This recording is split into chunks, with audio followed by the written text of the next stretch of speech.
ঈদৰ পিছত প্ৰথম স্কুল বুলি আমি সকলোৱে মিলি একাপ চাহ খালোঁ। আমাৰ বিদ্যালয়ৰে দুগৰাকী শিক্ষয়িত্ৰীয়ে আমাক একাপ সুন্দৰকৈ চাহ খোৱালে ঈদৰ স্পেচিয়েল বুলি। আৰু আমিও বৰ সুন্দৰকৈ উপভোগ কৰি কথাৰ মহলা মাৰি একেলগে সকলোৰে মাজত ভাৱ বিনিময় কৰি চাহকাপ খালোঁ। খুবেই ভাল লাগিল। আমাৰ বিদ্যালয়খনৰ বিশেষত্বই এইটো। যদিও এয়া আমাৰ কৰ্মস্থলী, কিন্তু আমি সকলোৱে এটা পৰিয়ালৰ দৰে। বিহুৱেই হওক, ঈদেই হওক বা বিভিন্ন অনুষ্ঠানেই হওক, আমি সকলো চেলিব্ৰেশ্যন কৰোঁ এটা পৰিয়ালৰ দৰে।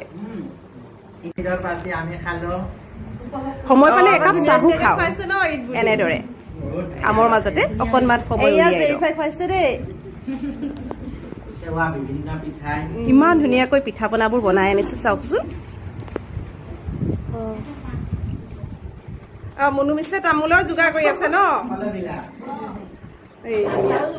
নাস্তাও যোগাৰ কৰি আছে। চাহৰ পৰা তামোলখনলৈকে সকলো যোগাৰ।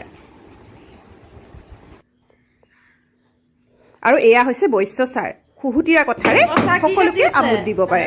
একদম চাকুতে ফুলয় চাহৰ লগত তামোলখন মেইন।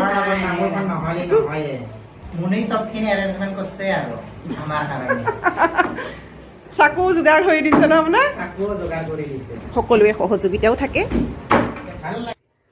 এনেদৰে এটা দিন আমিও উপভোগ কৰিলোঁ। ঈদ বুলি একেলগে একাপ চাহেই খালোঁ। আপোনালোকলৈ শুভেচ্ছা জনালোঁ।